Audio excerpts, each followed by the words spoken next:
So,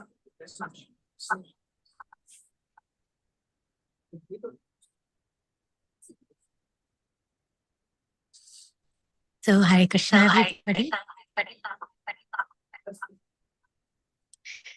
So welcome to our Krsna Connection Radha Shakti Sangha. Today we have a speaker, very special speaker. She hails all the way from Karnataka, and she lives in Portland, Portland in United States. So she is going to be sharing with her sharing about the anartha of inner dirt and what does it mean inner purity. So Megha Mataji, thank you very much, and you can take over. Thank you, Mataji. Hare Krishna to all the Vaishnavis. Thank you for joining this session. So today, I'm very grateful to Radha Shakti speakers, our Chief Vaishnavi Sri Radha Govind Mataji for creating this platform, for giving opportunity today for me to glorify Krishna. This was my realization just like 30 minutes before this session. So I'm very grateful to you, Mataji, and Haribol to all Radha Shakti speakers. So today my topic is inner purification.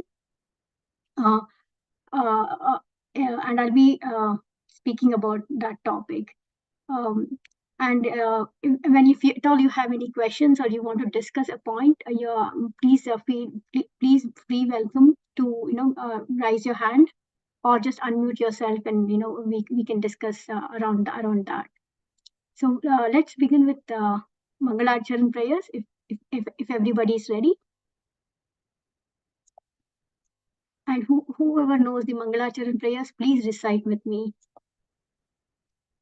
Om Ajnanatimirantasya Jnananjana Shalakaya Chakshurunmilitam Ena Tasmai Shri Gurave Namaha.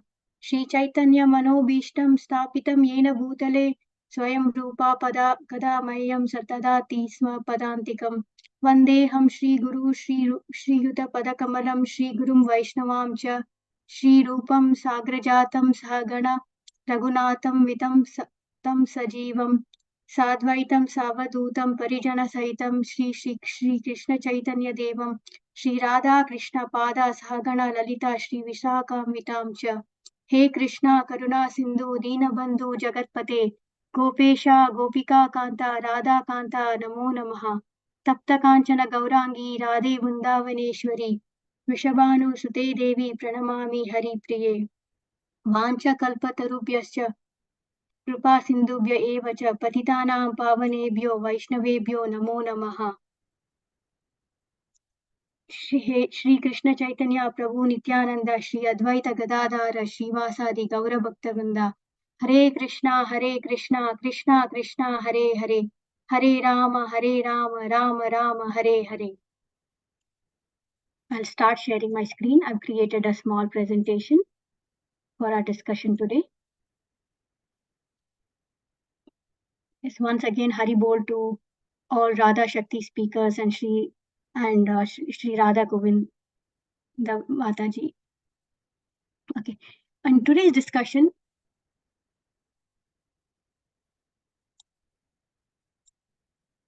I'm categorized. Let me see. Please let me know if you have any issues. With viewing the PowerPoint, I can make the size bigger.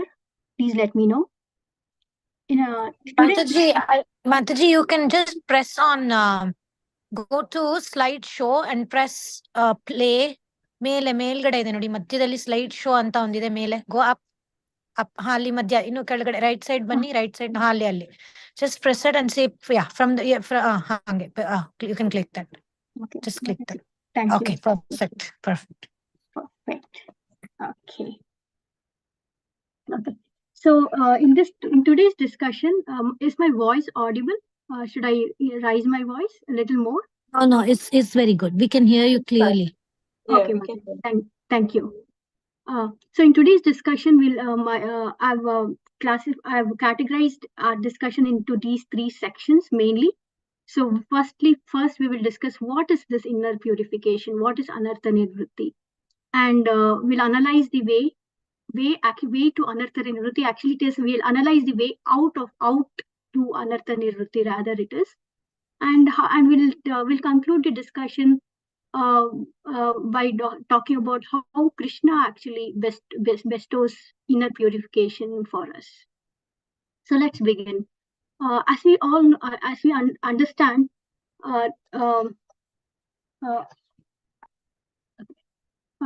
inner purification. So we understand that, purification literally means getting rid of the contaminations in order to restore the original state of any substance, right? So inner purification means it's how do we understand inner purification? If we have to understand inner purification, we have to understand what is our pure state and what is that is contaminating us, and what is the impure state as well. So Srila Prabhupada has described that our pure state is the Krishna consciousness in a very simple way, and Srila Prabhupada says that Krishna consciousness state is the pure state of our consciousness. In the contaminated state, we are very forgetful of our identity and assume that we are the controller, or we are the enjoyer of everything and everyone. That's a misidentification we create for ourselves, and that is because of our false ego. Because of this misidentification or the false ego, we further contaminate ourselves with many impurities. What are these impurities? These impurities can be broadly classified into kama, lust, krodha, anger, lobha, greed, moha, illusion, mada, madness, or matsarya, envy. Therefore, purification would mean a process that could help us get rid of all these impurities and also cure the root cause, that is our false ego. In today's discussion, we'll not be discussing so much about how to, the cure we'll not be discussing about ego or envy, but rather we'll mostly focus about understanding what is inner purification. Our true identity is that we are all Krishna conscious souls, meant to love and serve Krishna.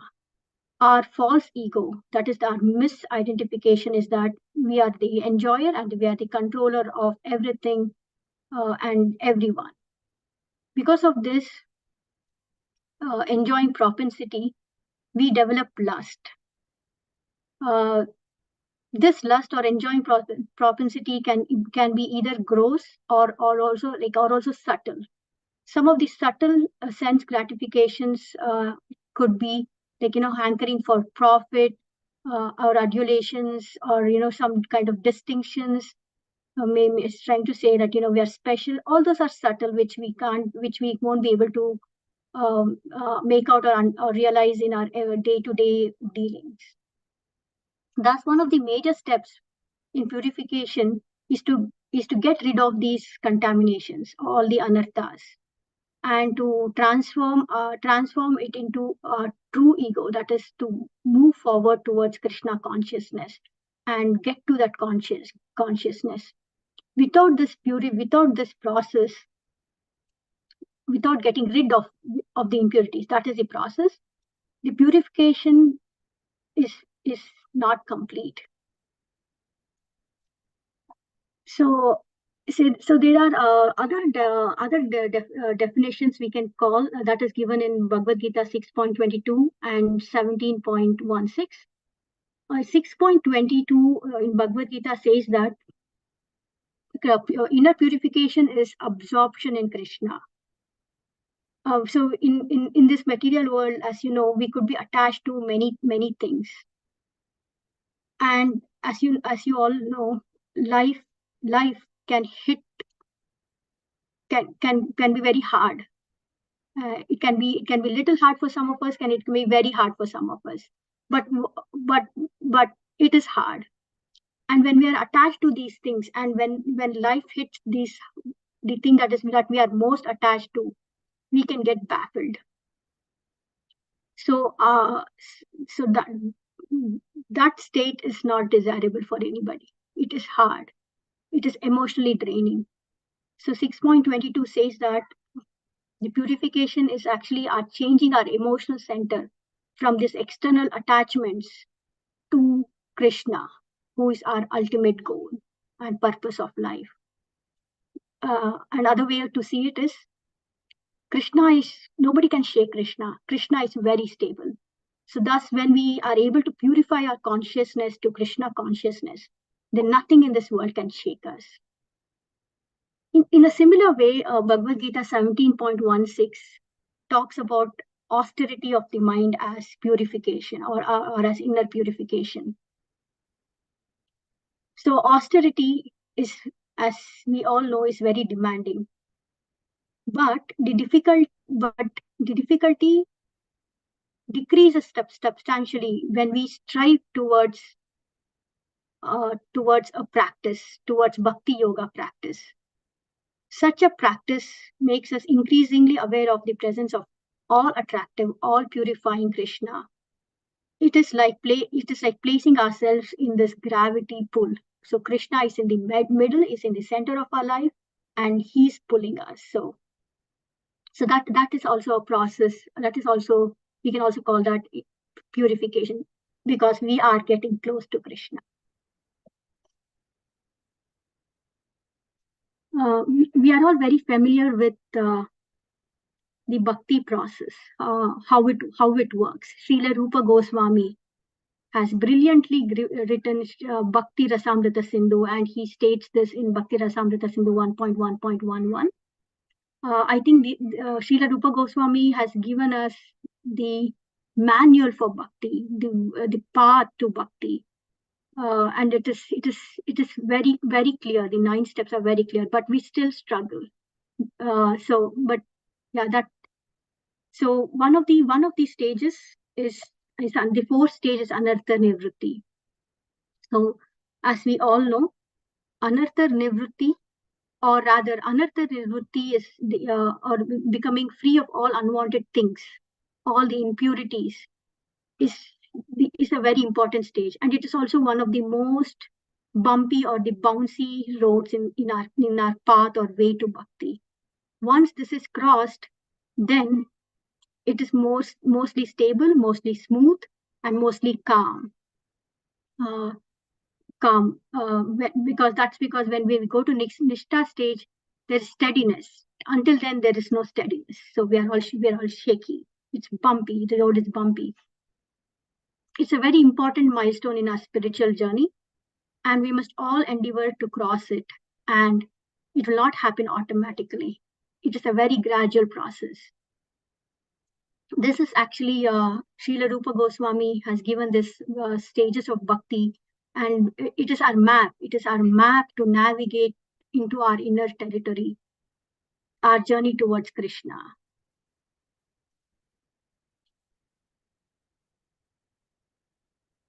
So I've analyzed.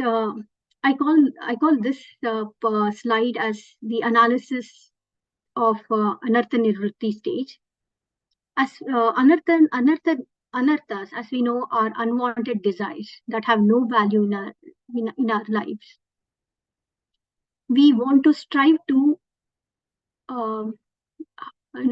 give it up, and these stages, these 6 stages that is outlined in that is given in Madhurya Kandamini, chapter 2 by Sri Vishwanatha Chakravarti Thakur, provides us that these 6 stages again are not sequential. These come up in our lives, in our day-to-day routine, in our lives, and these come up, and when we are weak, when we are weak-minded, when we have to battle this weakness in our hearts. So this is very good to understand, so that we can kind of deal with these situations and manage them carefully and correctly, and walk towards Krishna consciousness. Again, I would again just like to repeat that these stages are not sequential. Rather, they can be even cumulative also. So these 6 stages should help us understand how we can actually give up anarthas, how we can process, or how we can do anartha nivritti. So let's look into each one of them carefully. So the first stage is called Utsahamai. So this is the exhibition of enthusiasm. So what does this mean is, in this stage, it's mostly a new devotee. It need not apply to a new devotee, but for practical purposes, we'll just think that okay, there's a new devotee and he has discovered this part of bhakti. He's so enthusiasm. He has so much energy. That energy is good. The intensity is good. But what is happening here is he's using that energy to show it off to the world, that he wants to show off his enthusiasm. That is an exhibition of the enthusiasm. So such enthusiasm is not sustainable for bhakti. It's not sustainable for his or her growth in bhakti. So in this stage, it's everything is about the externals. Sometimes what we do externally is like our maybe even our sadhana process should actually assist us in the growth of the internals. But at this stage, we are very proud about what we are doing externally, and we are just proud. We want to show it off. Doing anything in bhakti is valuable. Even this externally doing things is valuable. But we take one thing and say that it is only good. So we say like what we are doing is only good. What others are doing or not at all doing, then we don't appreciate that, or we say, oh, you're not doing this, but I'm doing this. So there's that somewhere you're even comparing or judging the other person, which is not healthy. So what is actually happening in this Utsahamai stage is,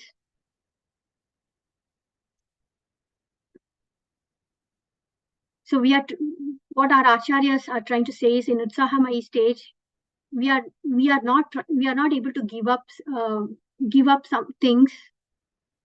What we show, what we exhibit are things that we are able to give up.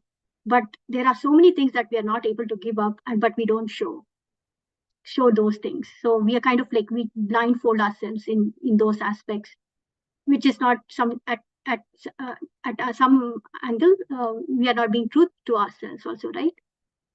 And also at this stage, we are trying to be judgmental. So that itself is creating an anartha for you. So in the anarthas are getting created. One is, so some of them can be like, you're judging others. Oh, I'm doing so much. I'm waking up. It could be like, oh, I'm doing so much prasadam service. Oh, the other person is not doing anything. He's just coming and having prasad, or any such things. So you're being very judgmental towards the outlook of this enthusiasm. It could actually, the other anartha could be that you're actually pulling down others instead of helping others, being compassionate to others and pulling them towards bhakti. You're actually pushing them away. It is not about what you follow, but about how you behave. So as a devotee, it is very important that we understand that it's not how we behave, how we process the mercy that the Lord has given us is more important than not being able to follow some things. So again, this will make, if we behave in a proper way, we will even pull people towards spiritual path. Otherwise, many people will turn away from us. So what can we do? So one easy thing is that we should understand that not everybody is at the same level, and we should be kind. So instead of saying like, I gave up sleeping, but you have not given up sleeping, but try to understand why that person is not able to do what you're trying to do. could be several reasons. In the sleeping example, it could be that the person can't wake up in the morning because he has he has to be awake for a longer time in the night to work. It could be that they have some kind of health reasons. So we will not know, but by just being judgmental and by just being negatively enthusiastic, we are trying to push this person away. And also, we will not know to what degrees these anarthas have been developed in some person. Say, for example, one is somebody is a social drinker and he becomes a devotee someday, and it is very easy for him to give up drinking. But can you imagine a state of a person who has been drinking for a long time? As we all know, those sanskaras those impressions must have already been created very strongly in his mind. And for such a person to give up drinking in one shot automatically might be very hard. So it takes time, and therefore we should be very understanding. Again, another way, or what can we do to answer? What can we do if we are overly enthusiastic, or we're just like exhibiting enthusiasm? Utsahamai stage is to, if you are practicing something, you can be strict with yourself, but be relaxed with others. That is again saying, don't judge others. You don't, first of all, as devotees, we are not supposed to judge others. We understand that Krishna is our controller. Everything that I have God, and the other person has God. Everything is coming from Krishna. So we should understand that. So we should use our enthusiasm, our energy to focus on Krishna, to make ourselves, to move forward in our path. So that is about Utsahamai stage. So far, any questions, or am I being confusing, or am I clear? I just want to pause here. Any background noise? Are you hearing any background noise? That's my daughter. I can close the door. Oh, it's fine, Mataji. It's explaining very nicely. Oh, thank you, Mataji. Okay, so we'll go to the next stage. That is called Ghana Tarhala. So these are or mood swings in English. So some days we'll have very high energy. Some days we are we are even thinking why are we doing bhakti, or why are we going to temple? Why Krishna consciousness? So it's like extreme, right? Like one day we are high on energy, another day we don't even know what we are doing. So that extreme, mood swings can be they need not have too. Some mood swings can be extreme. Some mood swings can have some gap, but still they are mood swings. So we're just going up and down. And with such mood swings, we actually go nowhere. We'll never be able to commit to anything. We can't go along with our moods. We can get ourselves carried away. So we just get ourselves carried away because we are being so sporadic in our nature. And yeah. So how can mood swings become a hindrance? So how can this mood swing be an obstacle in our path of bhakti? So for we can discuss it in this way. So we'll have some material and professional. We have material life, and for example, we have material life and we have professional life. So in both of them, there is an obligation. So for example, in our material life, if we are mothers, we have to take care of our kids. We have to cook for them. We have to take them to school. So there is some obligation. Take care of the family. If you have older parents at home, we have some obligation. And in our professional life, similarly, we are accountable for our manager. They pay us, so we have to go show up in our work and do our best. So there's always an obligation. But when you compare that to spiritual life, here there's no obligation. Except that if you think you're obligated to Krishna, then yes, but generally speaking, that in spiritual life there's no obligation. So Krishna has given us a lot of free will also, right? So if we start thinking that bhakti is not good, depending on our mood, then can you, how would that feel? Like, we will actually be turning away, right? We'll be turning away towards Krishna. So that's an hindrance. So with low mood, there's some discomfort. In life, there are many things that can make us uncomfortable, right? So usually we have a default response to dealing with some discomfort. So for example, if we are bored, we try to switch on television. So so when we do that, we are trying to indulge ourselves in lower consciousness, right? So lower consciousness meaning modes of passion and ignorance, rajas and tamas. Now if somebody is very, very weak, this, when you're dealing with low consciousness, sometimes some of them even can go to depression state, and how hard it is to get out of it, right? So so at this stage, even small discomfort, even a small discomfort will feel like, oh, very unbearable. For example, like, somebody can think, oh, like, water slipped from my hand, and I'm not even being able to, and you overreact. Oh, I'm not even able to, like, take this water and put it on the table properly. So such things, like small things, can also torture us, can become very unbearable. So how to avoid it? How to avoid this, or what can we do? To handle these mood swings. What can we do? So firstly, we should feel we should understand that feeling uncomfortable is not abnormal. It is natural, and we have to accept it. So firstly, we have to accept it, that it is normal, it is natural, and we accept it. And second way to deal with it is find a healthier way. We should find a healthier way to deal with it. So we can, for all of us in Krishna consciousness, that can be a spiritual activity, hearing, playing music, or making prasadam, what interests us, and looking at Krishna's pictures. That will relieve all our discomfort in a healthier way. And sometimes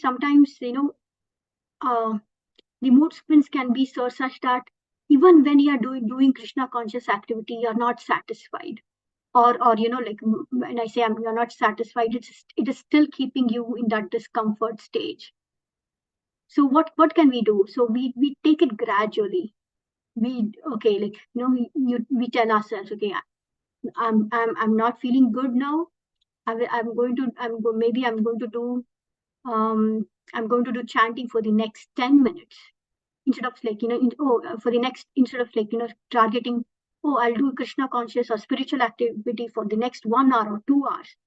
We can take it gradually, and slowly cultivate the practice of dealing with these mood swings. Okay, I will move on to the next one. That is that third stage 3, Vyuda Vikalpa, or seeking alternatives. So in this state of mind, we are constantly looking for activity alternatives. I have to do this, but how it is hard. How can I get over it? I will do this, but not now. You're procrastinating. I need some inspiration. Maybe then I will do it. Trying to just give a reason to not move steadily. Just trying to find you seek alternatives. You know what to do, but you're still trying to seek alternatives. Or rather, I know I'm trying to still seek alternatives, how to do it. So let's try to understand why we are looking for alternatives. First simple reason is that it is tough. Sadhana is tough, and we are lazy. We are always looking for an easier way to get around it. And the second reason could be that we try the perfectionist attitude.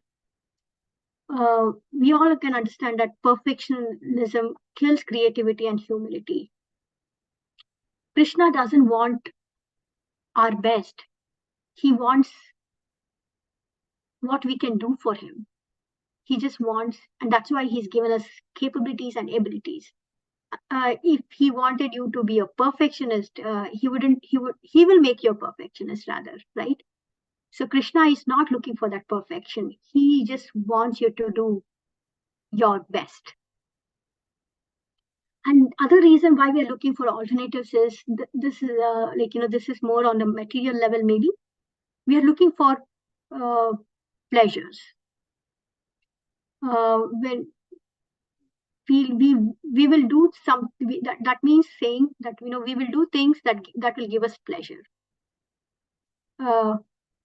In the alternative solution scenarios. So, but we should understand that in bhakti, we should seek or we should look for meaningful and content pleasure. So when we do, not only in Krishna consciousness, probably we can apply it in our daily material life as well. When we do something worthwhile, when we face challenges, who gives us these challenges? Krishna, as we all know, he's testing us.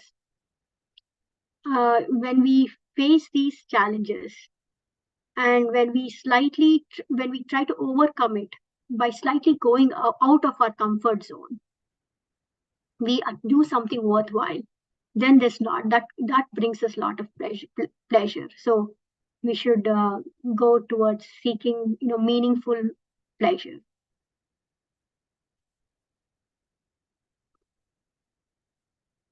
So we should know that by just doing things we can to our capability and ability, know that Krishna will accept it.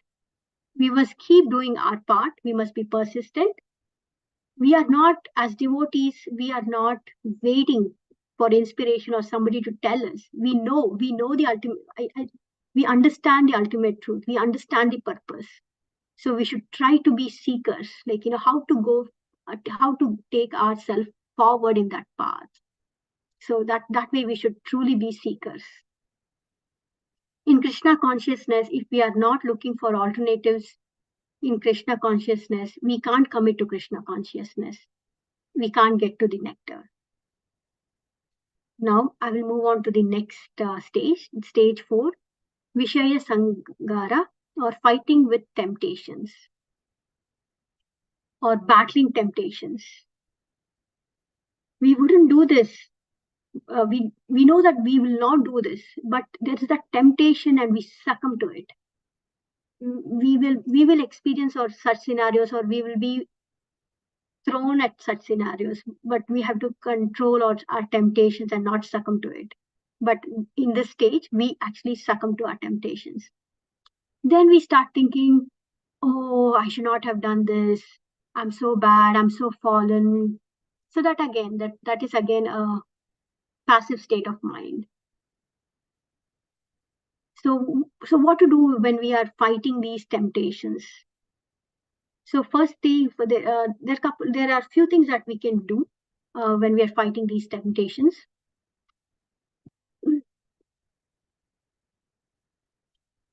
So if we start trying to analyze what has happened, why that we fell into this temptation trap, that means we are starting to entertain those ideas, like how we got into that temptation. We are trying to entertain. So we're trying to train our minds. Okay, when you're tempted next time, you will, you did this because you've analyzed so much, and that means you're entertaining those thoughts again. So, but instead of that, we should instead focus on how to deal with those temptations when we are put in those situations, or when we come across those situations in the future. Instead of thinking or analyzing those temptations or thinking about what we did and why we did and all that, we should focus on how to deal with those future temptations. Make plans, that Krishna conscious plans involve Krishna in how in dealing with those temptations. We will talk about that also. When we know we are getting or or going towards temptations, pull ourselves backward. That is pause.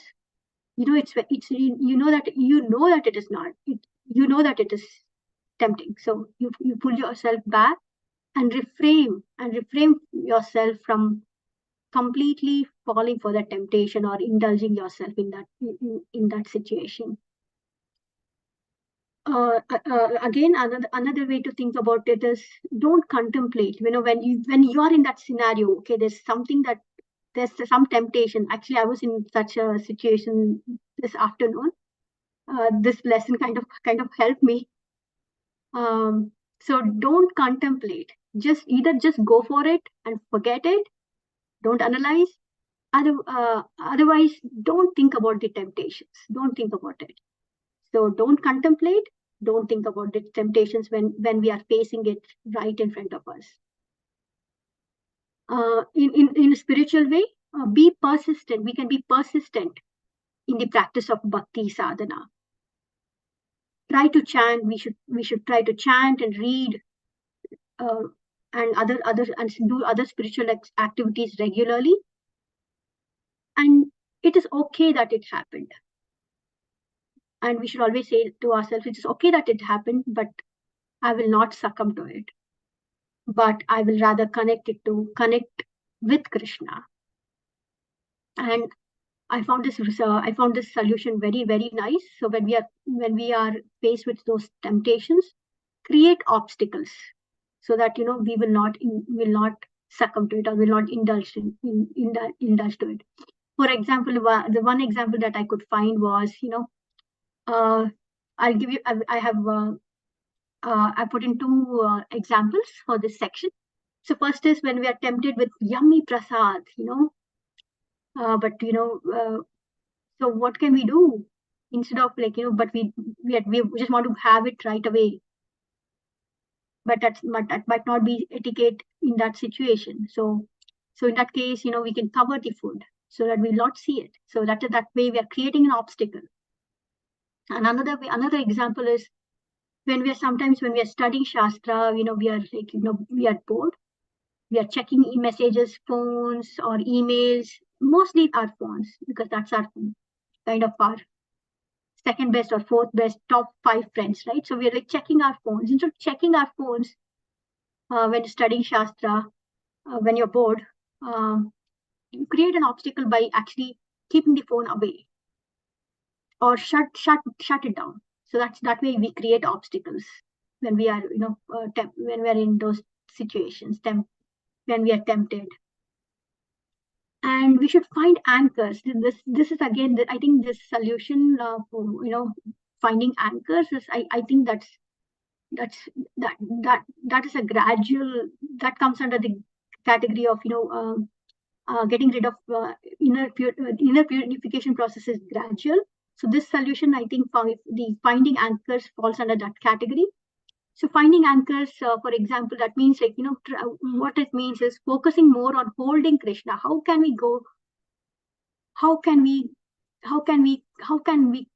our conscious be deviated, or how can we retrieve back our conscious towards Krishna conscious? So finding anchors. So for one example that I could think about that is very relevant to this group is, Mataji has created this Sangha, Sri Radha Govind Mataji has created this Sangha, and she's always telling, when anything is there, like you can call those, those highly devotees, senior devotees, we can make use of. I just found that as an example.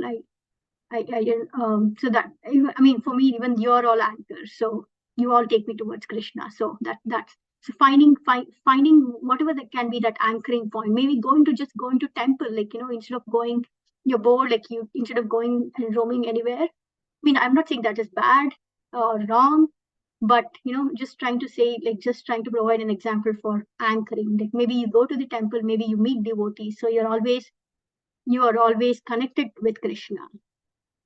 So now I will move to stage 5. Niyama akshama, so, or the inability to follow rules. So again, this is a very this stage is we can look into it in different ways, but I'll just provide you. It's very easy to understand. So it is if you look at it straightforward, it's our ability not to follow the rules. It's our inability. We are struggling to follow rules, and at the same time, we can also argue that not all the situations will be favorable to follow rules, right? Because life is not that easy.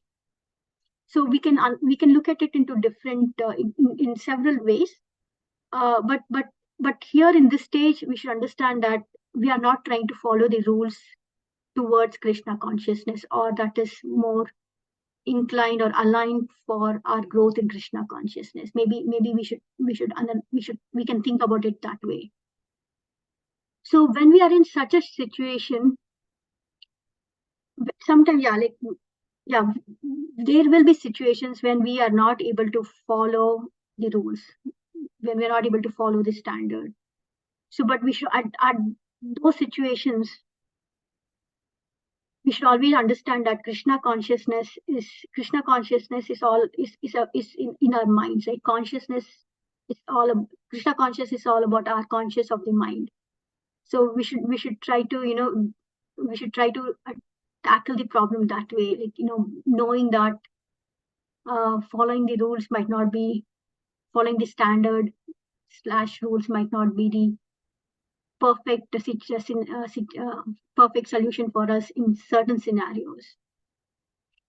So what to do when we are because we have this tendency of not to follow rules? Stay focused on Krishna. Be humble. We can always tell Krishna that, Krishna, I'm not able to do this, but I will do this instead.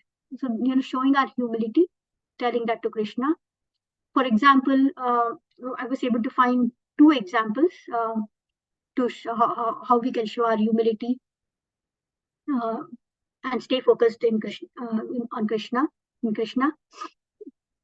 So, for example, as a brahmachari, when somebody starts off new and is very excited and wants to and becomes a brahmachari and is in the ashram and is trying to practice, but whatever reasons, due to his capability or any reason, he's not able to follow, then he thinks that, okay, for him grihasthashram might be the solution. So that is not wrong. But what we can do is it's better to be humble. Like, if somebody is very proud of following all the rules, but he's having that pride and that ego, that's not correct. That means we're not going towards Krishna. So this way, we can try to balance those scenarios. And another very good example that we always hear is regarding Ekadashi fasting, right? Sometimes, again, we should not have our body fasting and our ego feasting. So we should always be humble, and we should show humility. We should express our humility. I know we can maybe not with everybody, at least towards Krishna. That means by saying that we should be truthful to ourselves when we are practicing bhakti yoga or Krishna consciousness. So we can also tell Krishna that I'm still not at that level. Slowly I will come to that level. So, but saying so is not a disqualification. But when we are very proud of following the rules, that could be an issue. So we should always try to maintain consciousness, even if we can't follow the rules. So that is niyama akshama. So the last stage, that is tarangat rangini, that is caught in side benefits. So when we are on the path of bhakti, when we're practicing bhakti, we always think about results. We always think about praises. So that is not correct. So when we some things like, oh, So when we are ISKCON especially has given us so many opportunities to serve in different ways and different arenas. So there's a lot of service that we can do. So we should never, we should never do it. We should never be. We should not do it for the side benefits, like results or to get praises. Oh, I did, like somebody distributed that many books, or somebody made such a beautiful garden, somebody cooked so well. We should not. That is not taking us towards Krishna. That is again like me, ego. So that we are not practicing bhakti for popularity or productivity. Even if we get it, we should just accept it and we should just offer it to Krishna. But instead of becoming obsessed with fame and popularity, then we lose track of our purpose. So when we are mostly engrossed in this fame or the side effects, popularity, the praises, the results, then we are not on the we will lose our track. So that is the so that concludes this the way to bhakti, or like how to get rid of how to deal with this anarthas, like how when I think it's if we are able to practice this, I think it'll be very nice. I think that itself will give us so much meaning. So yeah. So I will move on to I think this is our last section. So how purification occurs. This is just beautiful. So again, my references are Srimad Bhagavatam 1.2.16 to 1.2.20. So how purification occurs? We must realize that Krishna's mercy is not to be estimated through material opulences like name, fame,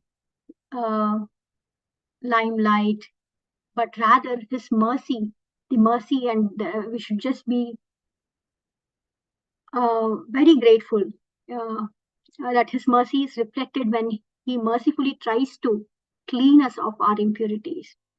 One thing I can definitely tell is that he has given this knowledge for us. He has told us that there are some impurities, and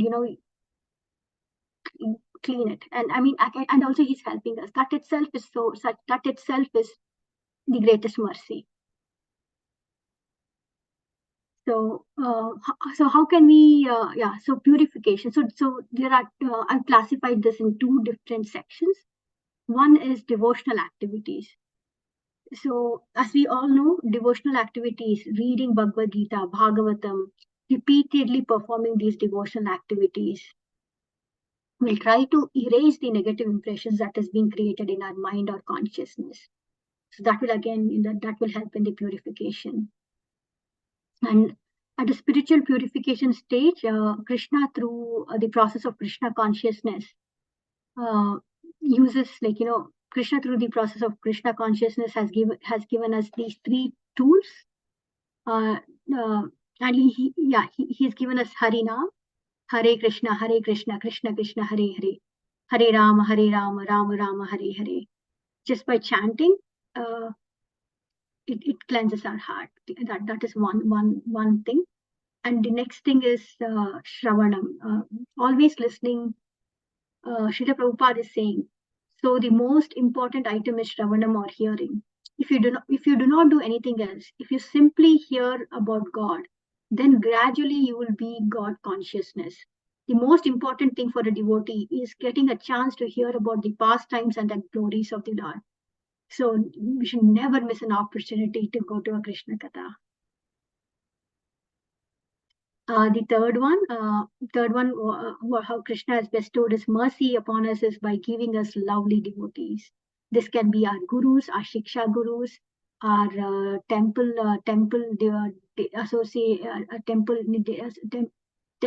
devotees, and the beautiful Vaishnava Sangha that we are in. So these are all he's given us devotees, and also this can also be our spiritual master. This can be our shiksha guru. So, Jai Srila Prabhupada. So when Krishna is intensely scrubbing our consciousness, so this analogy. So when we have to get clean our house or clean anything that is dirty, how much we take care of it, right? Like we do our best to clean, like, to bring detergents, to bring the scrubber or whatever it can be. So, and Krishna is our master. And can you imagine how he will take care of us to make us pure, to cleanse our hearts? So we should understand that Krishna is intensely scrubbing our consciousness by means of various provoking situations. If we do not supply enough harinam or shravanam, it will result in rupture. This is the reason why many devotees find it difficult to continue in the bhakti process. So therefore, what we should do is intensify our sadhana, take shelter of Bhagavatas or the book Bhagavatam, take shelter of pure devotees. As mentioned, like, the our gurus, Guru Maharaj, your spiritual master, Siksha gurus, and anybody that you see as a pure devotee.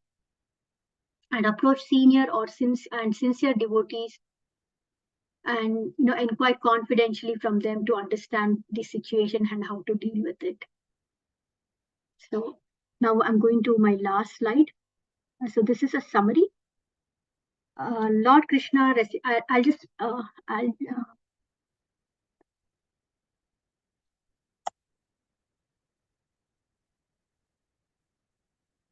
okay, a summary slide. I'll just read through it. Lord Krishna reciprocates based upon our intentions. That is our desire. That is our part. That is our first step towards bhakti, right? So Krishna reciprocates based on our desires. He does. Special mercy of Krishna is shown when he's purifying us. Understand his blessings is in disguise. You never know when Krishna is acting on us. Respect everyone, but associate only with sincere devotees who are non-envious. Tolerate the purification process. Quitting means rejecting the purification process. Understand what is Vaishnava aparadh and seek forgiveness if committed. So the humility factor that we discussed, again, Vaishnava aparadh is itself a topic. So I would just like to conclude this by showing you all this glorious darshan of Sri Radha Krishna, and with this quote, Tesham satata yuktanam bhajatam priti purvakam dadami buddhi yogam tam yena mam upayanti te. To those who are constantly devoted to serving me with love, I give the understanding by which they can come to me. Bhagavad Gita 10.10. Hare Krishna. I've concluded my session today. Thank you very much. Thank you so much, everybody, for listening to me and giving me this platform and opportunity to talk about and glorify Krishna today and our previous acharyas. So thank you very much. And yeah, we can have a discussion. I would love to hear your thoughts and your realizations. Can I keep this screen picture when we are discussing, if that's okay?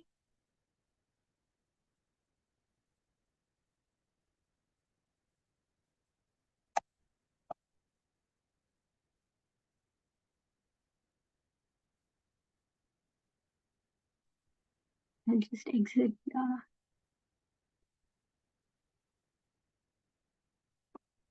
So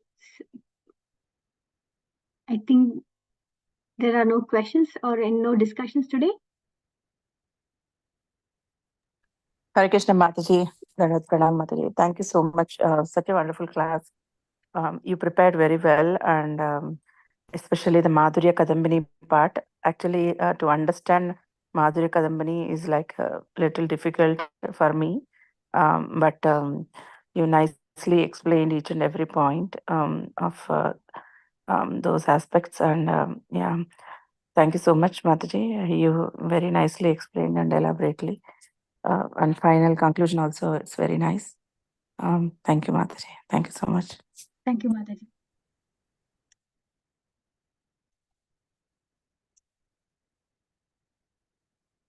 Anybody else? Otherwise, we can and conclude the call.